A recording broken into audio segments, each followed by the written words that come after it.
Halo teman-teman, Assalamualaikum.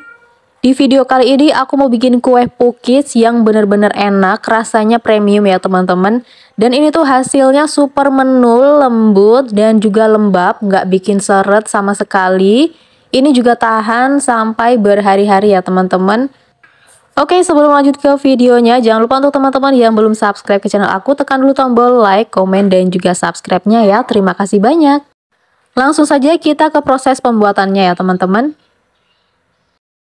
Pertama-tama kita siapkan wadah ukuran kecil. Ini kita mau bikin bahan biangnya dulu ya teman-teman. Kita masukkan 1 sendok teh ragi instan. Ini aku pakai Formipan. Selanjutnya kita masukkan 1 sendok makan gula pasir. Kemudian kita tambahkan ini 50 ml air hangat kuku ya teman-teman. Untuk airnya hangat kuku aja, jangan sampai terlalu panas supaya raginya nggak mati. Aduk sampai tercampur rata. Nah ini kita diamkan dulu sampai beberapa saat ya teman-teman, atau kurang lebih selama 15 menit. Oke, ini kita sisihkan dulu, kemudian kita mau bikin bahan adonan selanjutnya. Masukkan 2 butir telur ayam ke dalam wadah. Kalau sudah, kita masukkan setengah sendok teh garam dan juga gula pasir sebanyak 200 gram ya teman-teman. Ini kita aduk dulu sampai semua bahan ini tercampur rata atau sampai gulanya ini larut. Nah, seperti ini gulanya udah mulai larut. Kemudian kita masukkan bahan selanjutnya. Di sini aku punya susu kental manis. Kita pakai 2 saset kental manis yang warna putih seperti ini. Masukkan ke dalam wadah. Kalau sudah, kita siapkan bahan selanjutnya yaitu santan. Untuk santannya aku pakai yang instan ya teman-teman supaya lebih praktis. Kita pakai 2 bungkus yang ukurannya 65 ml. Nah, karena aku pakai santan instan, jadi ini praktis banget, nggak perlu dimasak terlebih dahulu ya teman-teman. Tapi kalau teman-teman yang pakai santan fresh, itu bisa dimasak terlebih dahulu supaya hasilnya nggak mudah basi. Nah ini santannya juga sudah kita masukkan semua, kemudian tambahkan 100 ml air, ini air biasa, air suhu ruang aja. Aduk sampai semua bahannya tercampur rata ya teman-teman. Oke, kalau sudah tercampur rata seperti ini, langkah selanjutnya kita akan masukkan tepung terigu sebanyak 250 gram. Nah, teman-teman, di sini aku masukkannya secara bertahap aja supaya lebih mudah mengaduknya. Dan untuk tepung terigunya supaya lebih ekonomis, ini aku cuma pakai tepung terigu yang curah. Dan kalau teman-teman mau bikin pakai tepung terigu merek segitiga biru, itu juga boleh banget ya. Untuk hasilnya nanti sama-sama enak. Nah, ini kita aduk dulu sampai tercampur rata ya. Kalau sudah dirasa mulai tercampur rata seperti ini, lanjut kita masukkan sisa tepung terigu yang tadi. Lanjut diaduk sampai tercampur rata. Nah, ini adonannya udah mulai terasa berat.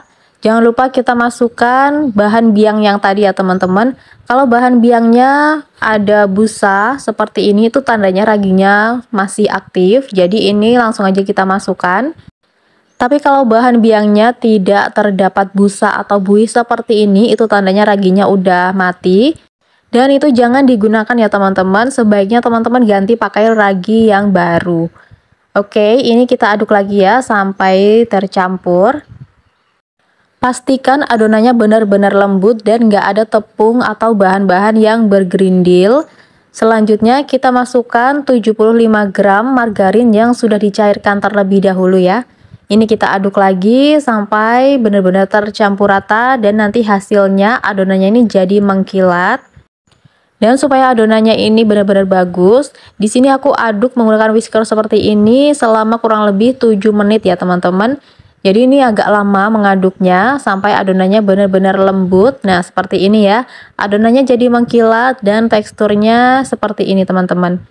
Kalau sudah, di sini adonannya akan kita istirahatkan terlebih dahulu, minimal selama 2 jam. Jadi ini kalau 1 jam menurut aku kurang bagus ya teman-teman. Dan setelah 2 jam diistirahatkan, ini dia hasilnya. Ini adonannya mengembang sempurna ya, bahkan wadahnya ini sampai hampir penuh. Ini wajib kita aduk-aduk terlebih dahulu supaya gas yang ada di dalam adonan ini bisa keluar, atau terlihat ya teman-teman, ini banyak gelembung-gelembung udara di bagian dalam adonannya. Jadi ini benar-benar harus diaduk, lumayan lama mengaduknya sampai adonannya nanti kempes. Nah, seperti ini hasilnya, adonannya sudah kempes kembali dan ini udah benar-benar lembut. Selanjutnya kita akan pindah ke dalam gelas takar ya. Di sini supaya lebih mudah nanti saat kita mencetak ke dalam cetakan kue pukisnya. Oke, langsung aja teman-teman. Ini sebelumnya aku juga sudah panaskan cetakan pukisnya. Nah, ini wajib kita lumurin dulu bagian permukaan cetakannya menggunakan margarin tipis-tipis supaya nanti hasilnya nggak lengket ya. Nah teman-teman, sebelum kita masukkan adonannya ke dalam cetakan, pastikan cetakannya ini benar-benar udah panas dan sudah kita lumurin menggunakan margarin seperti ini. Kalau dirasa cetakannya udah benar-benar panas, kecilkan dulu api kompornya, baru bisa kita masukkan adonan kue pukisnya. Oke, seperti ini ya. Ini aku masukkan 3/4 dari cetakannya, karena nanti dia tuh bakalan mengembang lagi kalau sudah matang. Jadi ini untuk apinya pastikan sudah kita kecilkan terlebih dahulu, lalu kita tuangkan adonan kue pukisnya supaya dia nggak mudah gosong. Kalau sudah, ini kita tutup terlebih dahulu, kita masak menggunakan api kecil selama kurang lebih 5-7 menit. Sambil menunggu kue pukisnya matang, untuk sisa adonannya di sini akan aku kasih pewarna makanan hijau pandan ya teman-teman. Jadi sesuai selera aja, di sini aku mau bikin kue pukisnya 2 varian.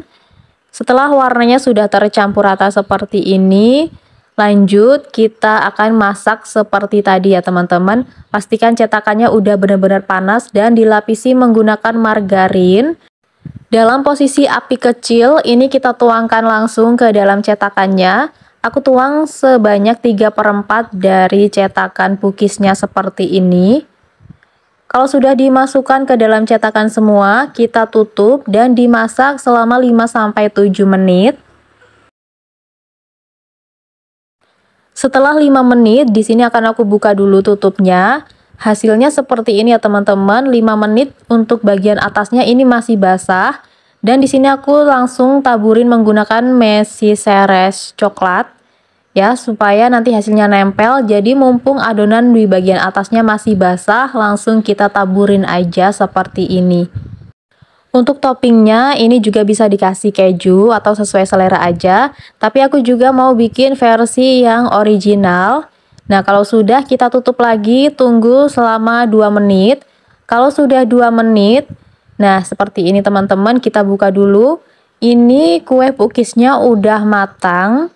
Selanjutnya langsung aja kita angkat dari cetakannya. Nah teman-teman, ini kelihatan ya kalau kue pukisnya ini benar-benar empuk, lembut dan juga menul-menul. Dan dia juga kelihatan lembab banget. Dan beneran teman-teman, ini tuh hasilnya enak banget. Teman-teman wajib recook resep ini. Insya Allah ini hasilnya nggak akan mengecewakan ya. Dan ini dia hasilnya teman-teman, kue pukisnya udah selesai aku panggang semuanya. Satu resep ini menghasilkan 33 pieces kue pukis yang super menul-menul seperti ini. Dan juga ini cantik-cantik banget, warnanya juga sangat menarik ya. Ini cocok banget untuk acara arisan atau acara keluarga. Bahkan untuk dijual lagi ini sangat worth it ya teman-teman, karena rasanya benar-benar seenak itu. Untuk tekstur kue pukisnya seperti ini ya teman-teman. Ini kelihatan kalau kuenya ini benar-benar empuk dan juga lembut. Dan ini bisa tahan sampai besok. Empuknya juga nggak berubah sampai besok. Untuk rasanya ini manisnya pas banget. Dan gurih dari santannya juga benar-benar berasa. Jadi untuk yang penasaran seperti apa rasanya, silahkan teman-teman recook resep ini ya. Nah teman-teman, sekian dulu ya video dari aku.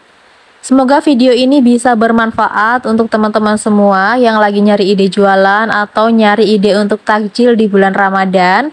silahkan mampir ke channel aku. Yang belum subscribe, jangan lupa tekan dulu tombol subscribe, like, komen, dan juga share video aku ke media sosial teman-teman semuanya, supaya aku lebih semangat lagi dan semoga video ini bisa bermanfaat untuk orang banyak.